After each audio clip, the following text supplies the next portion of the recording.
Hi, I'm the Mythology Guy, and today I'm in my robe, you're welcome, because we are talking about Sandman Season 2. I'm sorry it took me a while to get this video out, but you know what? You can blame Netflix for that crap because of this stupid, idiotic release schedule they had for this season. I don't know what the hell is going on anymore. They release the first 6 episodes on, like, July 4th or something, and then they're like, okay, and now you gotta wait till like July 20th for 5 more episodes, and then you gotta wait until the 31st for one more final episode. Why in God's green earth would you do it that way? It's all the same month, you idiots. You're not making any more money by doing that. It's all the same month. You're not rolling over and ensuring a recurring subscription by doing that. What was the point of that? You just wanted to play just the tip with the audience? That was stupid. And because they did it that way, like, I'm not entirely sure I'm even going to be able to remember every single last thing I wanted to talk about with this season. It's so freaking annoying. Netflix, knock it the hell off. Either release it all at once, or... No, you know what? Release it all at once. I'm tired of you splitting everything up. It's annoying. I hate it. I hate it. I hate it so much. But now that I got that rant out of the way, here comes another rant. One thing that holds this season back is the fact that it is the final season, and it's only season 2. And if you don't know the reasoning for that, it's because apparently some stuff came out about Neil Gaiman, unfortunately. It turned out... Well, I don't know who's innocent and who's not, but, like, there are some allegations coming out claiming he's, like, the P. Diddy of the comic books industry. I haven't looked deeply into that. I'm not qualified to talk about that stuff. But whether it's true or not, it has affected this show. They did at least decide, all right, we should at least wrap things up. But it really sucks because, okay, let's assume Neil Gaiman's guilty for the sake of this argument. He's not the only one working on this show. There's like hundreds of people, very talented people. The guy playing Sandman is doing a phenomenal job, and I would have liked to see more of him. And the stories in this season, they're not done terribly or anything. I actually like this season overall. But God, are they rushed? God, did so many things need more time to breathe?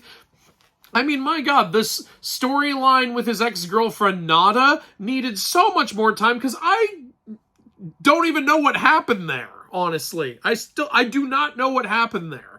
The Hell storyline needed like a whole season on its own because...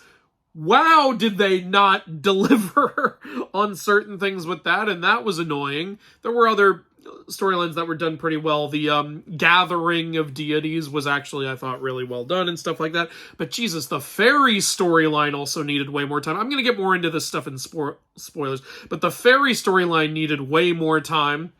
The Joanna Constantine stuff needed way more time, especially with what they tried to do with both versions of her. Again, we can't use John Constantine because of rights or some stupidity. Unbelievably dumb. And the Orpheus storyline, I actually really, really enjoyed. I thought it was done really well. I just wanted more of it. Like, it was... because it was so well done, I wanted a lot more of that Orpheus stuff. And so, you know...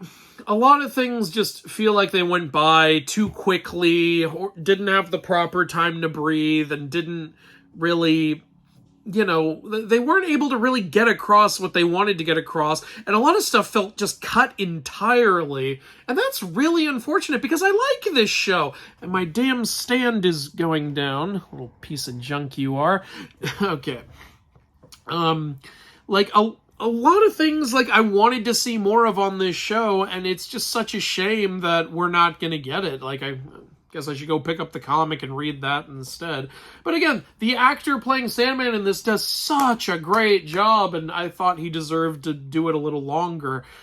This show really could have been a really good 5-season, maybe 6-season show, but they had to wrap it up in 2, and because of that, a lot of things did not pan out in like the way that they really could have had a lot of potential to. But some things were handled well. I think Hobb comes out of this really well. It's the Immortal Guy. Really great. The one-off episode, the story about death, I thought was a really good episode with a good message and a good feel by the end of it. Like I said, the Orpheus storyline I loved. It's one of my favorite Sandman storylines now. Had a great time with it.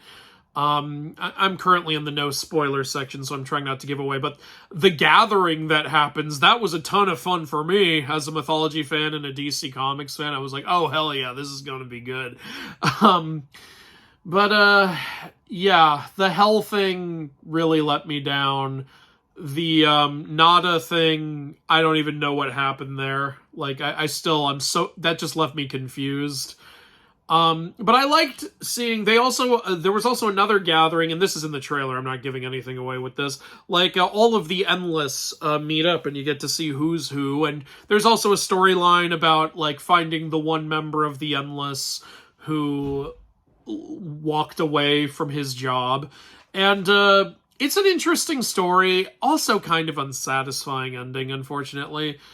So, it's hard to say what I want to give this season overall, because I love the world that they created, and I really like the actors they get to play these roles. Like, we get to see, without giving too much away, we get to see a whole bunch more gods and deities and other fantastical characters. Like I said fairies, so you can probably guess. And, you know, there's pretty much everything set up from season 1 comes back. Hob comes back, Joanna Constantine comes back, the three sisters come back, you know, the one who are the Fates, the Grey, the Hecate, and the Furies all rolled into one.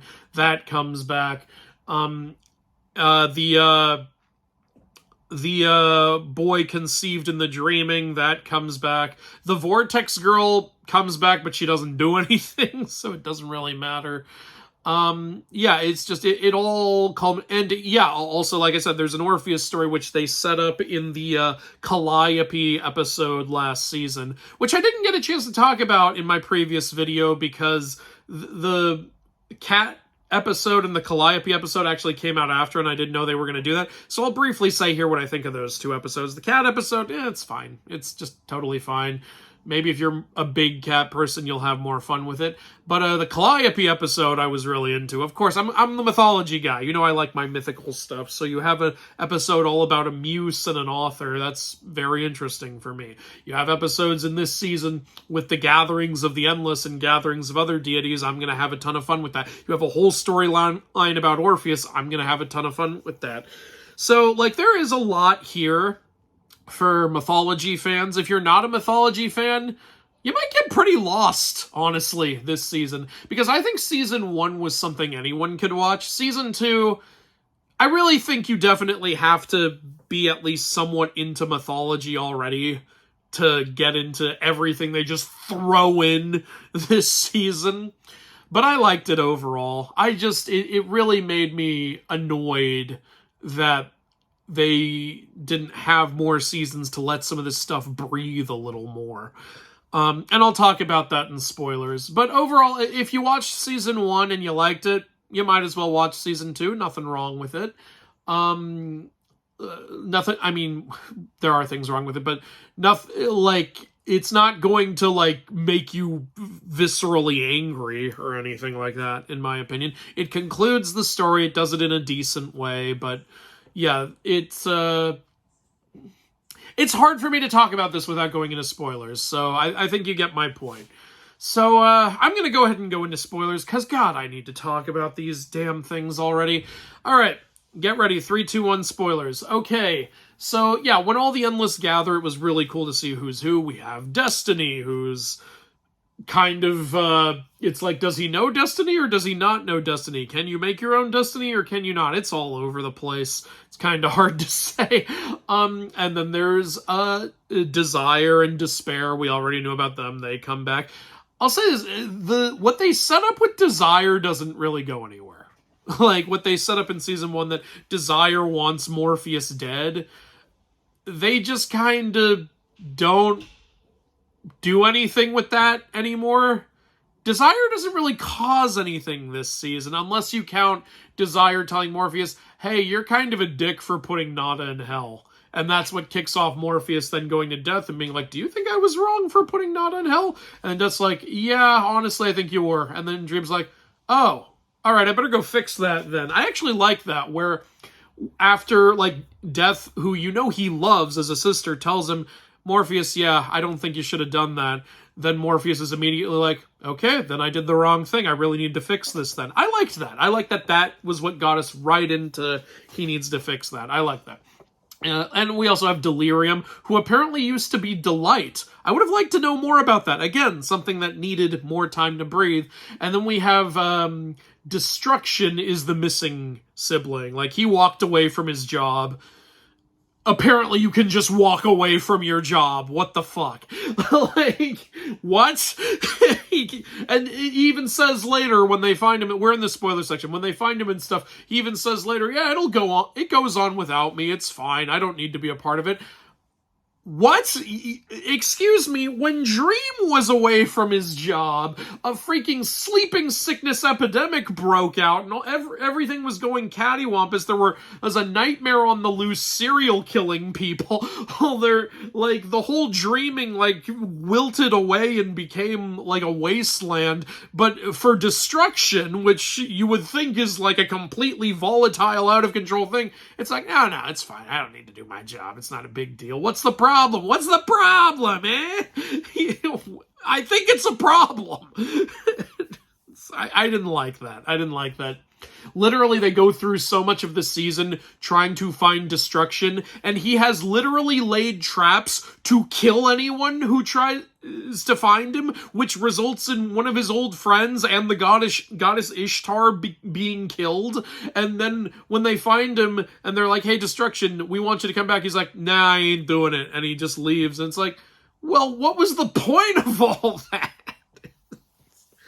Apparently, the point of it all was so that Dream and Delirium would act like a brother and sister properly again, because Delirium needed someone.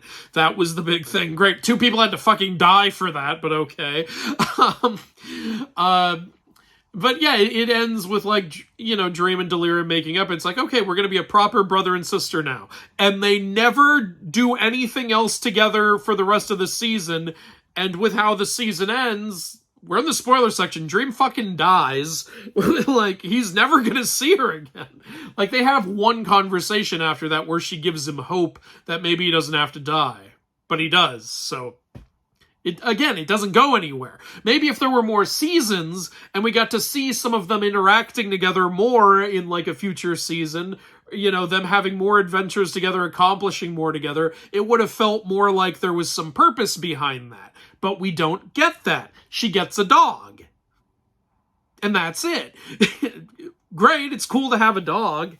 One detail I liked, though, is since Destruction doesn't want to destroy anymore, you see him like he's trying to paint now, he's trying to make poetry, and his dog keeps saying, you suck at that, because he's Destruction. He's not good at creating. That was funny. I liked that. Again, this show's not all bad, but I need to get my complaints out. So, yeah, with the gathering thing, like, that was a lot of fun.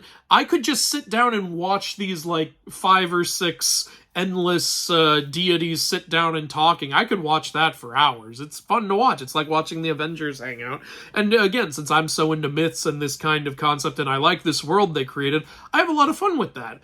And I liked how it led to him deciding, okay, I need to fix my mistake. I need to get Natada out of hell. I was like, okay, great. Who the fuck is Natada? I remember she appeared briefly in season 1, but if I need to know what the hell actually happened. How did you guys fall in love? How did she end up in hell? How did you have something to do with that? And they do go into it, but not enough. So, like, let me explain. They do show them falling in love, which is totally great. But he says, like, she was the ruler of the first people. I thought, ooh, this is going to be like ancient times, right? No, they show her with her kingdom. It looks like it's like the 1700s, and I'm really confused. I'm like, what country is this? What people are these? And then he falls in love with her, and then they're like, wait, but I can't fall in love with you. Like, if a being like me is forbidden to fall in love with a human. Apparently, though, it's okay for him to fall in love with a muse because he has a kid with Calliope. Is it just specifically humans we don't like? I don't get it. Because it will result in bad things happening. I'm guessing, like, how Desire parented the Dream Vortex. Is that a bad thing also? But it's like, I would have liked a little more detail as to what you mean by how that causes bad things to happen, because it just shows them embracing, like in the dreaming, and then literally the way it shows it is like the next day a meteor hits her fucking kingdom. It's like, well, that's on the nose. Like, what? I don't... Okay. And then she's like, oh, this is my mistake. I shouldn't have tried to be with someone like you. I don't want to be your queen. And it's like, how dare you not be my queen? And yeah, I know he's more arrogant back then. That's not the thing that bothers me. What bothers me is then they say, and then I condemned her to hell. It's like, I'm sorry, who the fuck are you? You're not Satan. You're not the devil. What do you mean you condemned her to hell? You're in charge of dreams. In what way are you in charge of who goes to hell? I didn't get that at all, and they never explain it. Like, how did... Please, if I missed something, or if it's explained in the comments, please tell me what I missed, because I'm sitting there looking at my screen, rewinding and going, how did you get her into hell? In what way is that up to you? It's already been established that Lucifer's in charge of hell, and doesn't, like, do shit for you just because you ask her to. Like, so... how do you decide that Nada is in hell? I don't get it. We needed more time. We needed more time with the Nada origin story, like maybe 2 episodes or something. You really could have built up their love story and really shown like some sort of detriment that led to her kingdom being destroyed, or at least explain better why this leads to her kingdom being destroyed. And then maybe you could have somehow showed, like, how he gets her thrown in hell. I don't know. Are the Endless allowed to decide these things? I don't get it. I really don't get it. So, yeah, so then he decides, and again, I like that he's like, I made a mistake, I need to fix it. And one thing that's done well in this season is Dream's character has changed over time, and they do show that. It's kind of, it reminds me a little bit of like the later seasons of Lucifer, how they showed Lucifer having some character development, though that one stretched on, the opposite is that one stretched on too long. This one didn't go on long enough. Like, you gotta find that middle ground, guys. So he sends Cain to hell to tell Lucifer, hey, I'm going to get Nada out of here. I'd like it if you help me with that, but help or not, I'm coming here and I'm getting her out of there. And this led to my biggest disappointment, because when Lucifer hears that, Lucifer's like, oh, hell the fuck nah. You gonna tell me what to do? You tell your boss to get his ass down here and we're ready for him. We're gonna fuck him up. Like, she literally says, tell him we're ready for him. Tell him we await him like eagerly, and then like makes an announcement to the demons like, we're not gonna let this guy fuck with us. It's like, it's gonna be fucking WWE WrestleMania down in here. We're gonna throw down. It's gonna be absolutely insane. And then, you know, Cain goes back to Dream and goes, they're ready for you, sir. You can't go down there. It's gonna be absolute madness. And then, you know, Dream puts on his mask, gets his gear, and goes, this time I'm ready to storm the gate. I'm ready to fuck shit up. And he gets there. He's like, oh, the door's unlocked. Well, okay. And he goes, oh, there's no demon. Where is everybody? And I'm sitting here going, okay, what is this? Lucifer got a trick going on? What's going on? And Lucifer's just like, hey, Dream. He's like, where's your army? I sent him away. No more army. I don't want to do this anymore. I'm just... Yeah, you know, I decided no one's in hell anymore. I don't want to run it anymore. Here's the key. It's all yours. I want to go live on Earth, man. Like, can you, like, chop off my wings and just take over hell? And I'm sitting there like, what? Where the fuck did that come from? You said, did we miss a whole season? What the hell happened? I don't have a problem with it ending that way, by the way. I don't have a problem with it ending with Lucifer being like, you know what, I'm tired of running hell, and I want to, like, go up into the human world and figure shit out. Because I know that happens in DC Comics. Again, the whole Lucifer TV show is that storyline. But you can see the problem, right? They set everything up, and I was like, oh shit, they're going all out in the final season. We are gonna watch, and they set it up last season with Lucifer saying, next time you come here, we're gonna fuck you up. And then in this season, she said again, we're gonna fuck him up, and then you didn't do anything. What happened? I don't understand what happened. It's infuriating. It's really annoying to see. So yeah, I was not happy with that at all.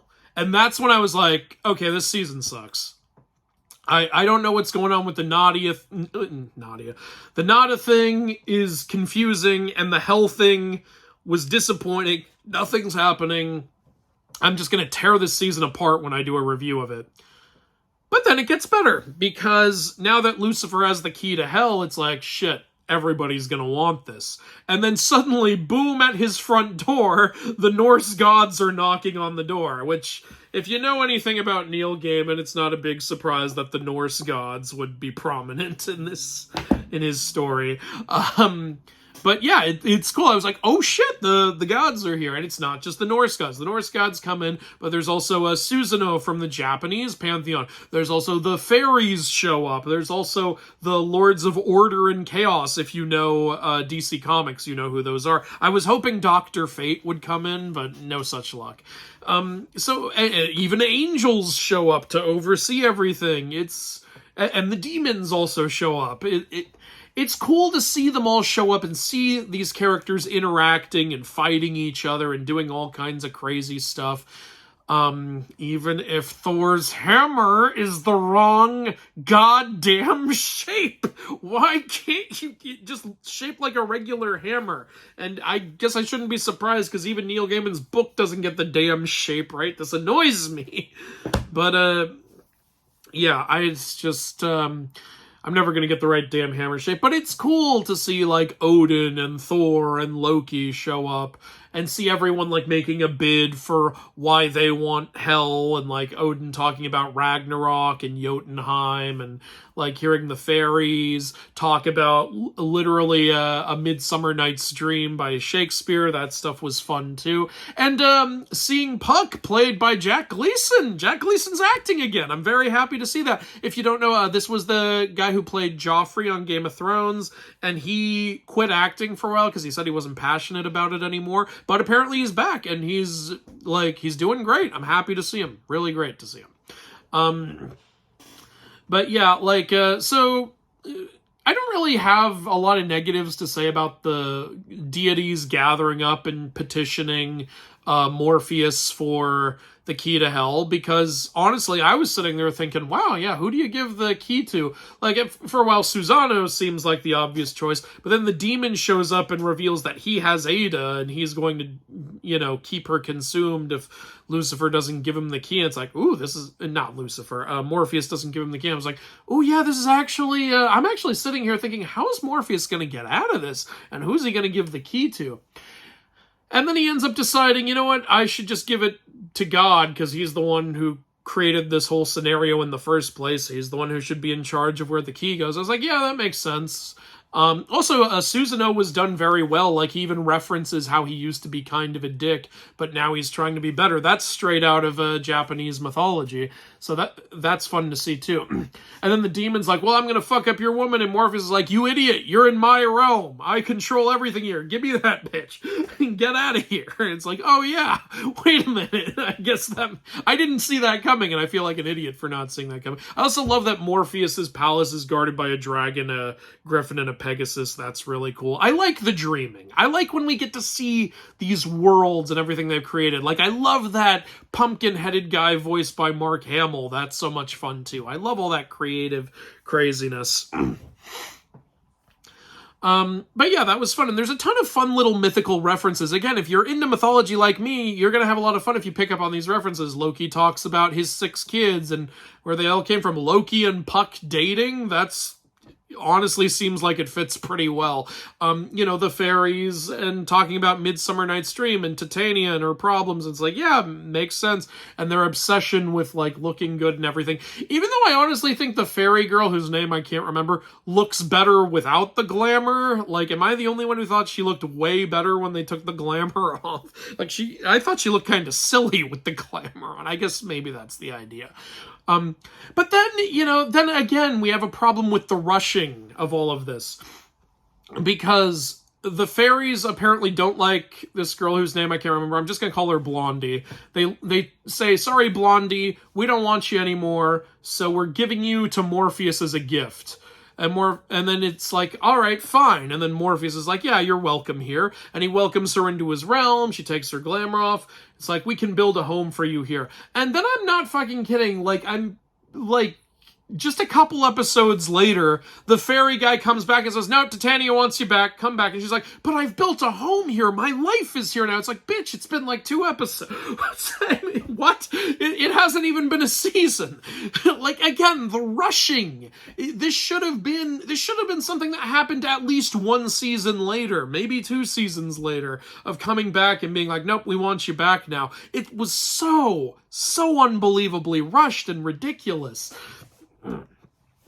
But yeah, what was I going to talk about next? Shit.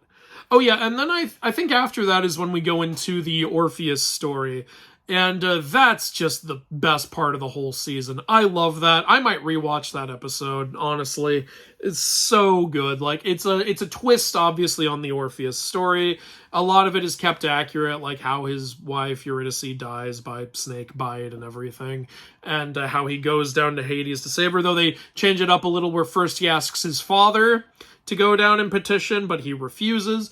And then apparently the only way he can go down into Hades' domain is if Death promises to never take him, which makes no sense at all, because other heroes have gone down there before. Morpheus even says that. Yeah, not Morpheus, Orpheus. I mixed up Morpheus with... Yeah, doesn't Orpheus directly reference that other heroes have gone down there before?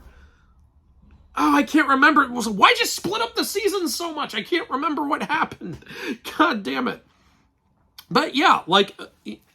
other heroes have gone down there. I don't see why Death has to promise to never ever take him just for him to walk into the underworld.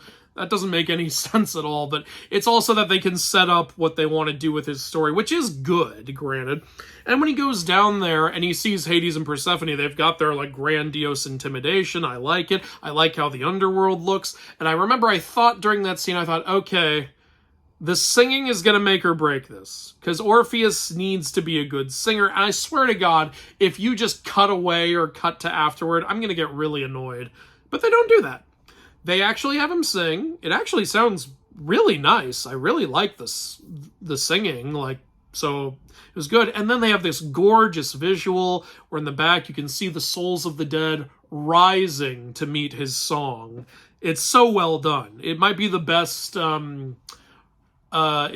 it might be the best visualization of the Orpheus story on a screen that I've seen. So that's great. Way to go. Knocked it out of the park. Excellent. I wish when he was walking out with Eurydice behind him, though, I wish maybe we'd had some internal monologue or something to establish a little more why he turns around. Because when he turned around in the episode, I was like, I don't believe you would do that. I don't believe you.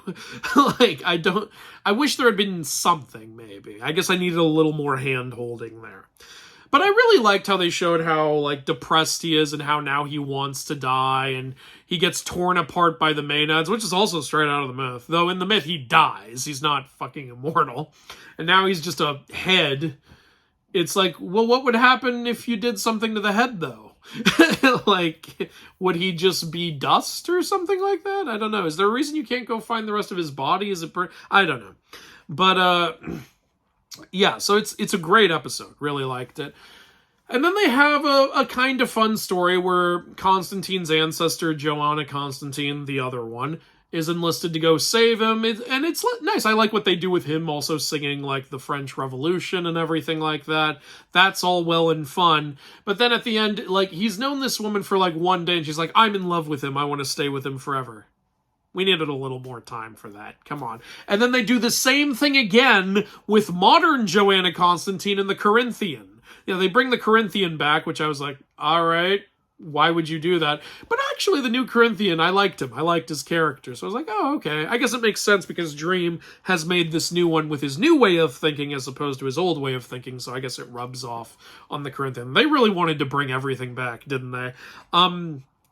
But yeah, then they create a love story between the new Corinthian and the new Joanna Constantine. And I was like, I don't believe that at all. I'm sorry. You just fucking got here and now you're in love. I don't believe that for a second. Again, needed more time. I also don't get how Morpheus can kill Orpheus. Like, Orpheus begs Morpheus to kill him. It's like, again, who the fuck are you, though? You're not Death. And if you kill him, Death still can't take him, can she? Like, what was Death actually preventing then? Like, I don't get... Again, I don't get it. I've been saying that a lot this video, but I don't get how he can do that. I don't get how he can condemn Natada to hell. I don't get how he can kill his son when the woman who is literally in charge of Death has already declared he will never die. How does Morpheus have control over that stuff? I don't understand it. But I like the storyline. I like how it culminates and everything with the Orpheus stuff. You just needed a way for me to believe that that's doable. That's the problem. And then because he kills his own family, now he is up for grabs by the Fates, Furies, Grey Sisters, Hecate women. And that's how the first batch of episodes end. And I was like, wait, we're not done, are we? But we're out of episodes, and that's when I found out. I was like, oh, god damn it. I was so annoyed. Another fun little mythical reference, though, when Morpheus comes to talk to the three ladies, he brings them a polecat. And, again, they don't spell it out, but a polecat is a sacred animal of Hecate, so that's why they're happy to receive that. So I was happy to see that, too. I was like, hey, there's another thing. But yeah, a lot of the second batch of episodes is Morpheus trying to find a way not to die, but he does, so it doesn't really matter. Oh, another fun mythical reference was Loki takes baby Daniel, who is to be Morpheus' successor, and puts him in a fireplace. And when he does, I was like, is this the, like, Demeter story? And he literally says, have you heard of this Demeter story? He's like, I know what you're doing. To the point where when he goes to her mother and he's like, sorry, your baby's been burned to death. I was like, no, he's not. He's immortal now, isn't he? And yeah, that's exactly what happened. He burned the mortality away, just like Demeter was trying to do with that baby in that one story. Again, I'm on this show's level. I know the myths. I know what you're doing there. So yeah, that stuff was kind of fun. But yeah, a lot of stuff really needed more time out. I really liked Dream's last conversation with Hob. I also liked that Dream finally decided to forgive, I can't remember his name, but the son of the guy who captured him. He took him out of his eternal sleep. There's a lot of, like, Morpheus, you know, closing things out this season. A lot of good closure this season, but just some things needed more time. That didn't need more time, though. Him, like, letting that guy out of his eternal sleep. The God Gathering felt like it had all the time it needed, but as I've said, other things definitely needed more time. I also like that when Natada says, when he tries to get Natada to come back, she's like, you put me in fucking hell. Do you realize what a nightmare that was? It's like, yeah, don't take him back. And she doesn't. And I think that's the way it should be. What else happened in the past handful of episodes? I think that about covers the main things I wanted to talk about. Dream's funeral, I thought was good. Like, I think everyone who needed to be there was there. Oh, one thing that seemed really dumb was when the Furies invade the Dreaming. First of all, your rules around the Dreaming are stupid. Like, you can't go in there if Morpheus is there. but you can go invade it when he's not there. And then even if he shows up, it's like, too late, we got here before you, so now we get to do whatever we want with this room. What are you even talking about? This is like playground rules.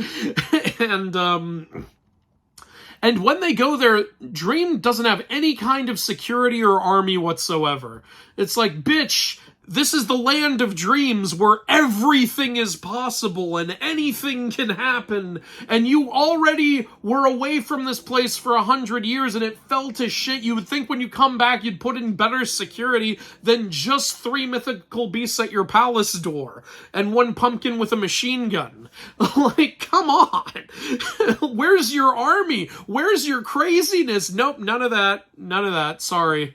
I'm sure that would have been a higher budget and everything, but, you know, I'm going to see this as an art form first and think about budget restraints later. Yeah, so that was a little ridiculous that the dude has just absolutely no army whatsoever. One thing I also would have really liked in this series would have been if Wesley Dodds showed up at some point. You know, the human Sandman, the superhero one. They had a brief reference to the other superhero one in season 1. But again, that's just a reference. That's not actually the superhero shit. Like, I would have liked Wesley Dodds, or at least them to set up how Wesley Dodds happens in some way. But it does end with proper closure. I actually like Daniel as the new Dream. That actor, again, I thought he captured it. It really felt like he was what was left of the previous Sandman. Like, I thought that was well done. And again, I like the death episode. I always like an episode that...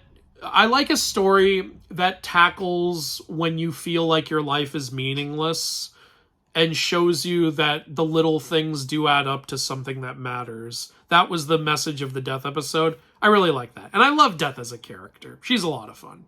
But I think that's everything I want to say. There were a lot of things I really enjoyed in this season, but the problems were problems. I know I was louder about the problems, but that's just basic human nature. Overall, this season's worth watching for the Orpheus stuff alone, and there are other really fun things like the Gatherings of the Gods and the Gatherings of the Endless. Seeing his parents was cool. His parents were Time and Darkness, so I guess they're Kronos and Nyx. That's not mythically accurate for anyone wondering. Morpheus's father in mythology is Hypnos, the god of sleep, and his mother is not Nyx. Hypnos' mother is Nyx, though, so there is a connection. But yeah, his father's a dick in this show. Reminded me a little of my own. But it was cool to see them. And I actually don't think we needed more time with them. I think that was established the way it needed to be established, and we moved on from it. But, yeah, I think that's about it. I don't know how to end videos.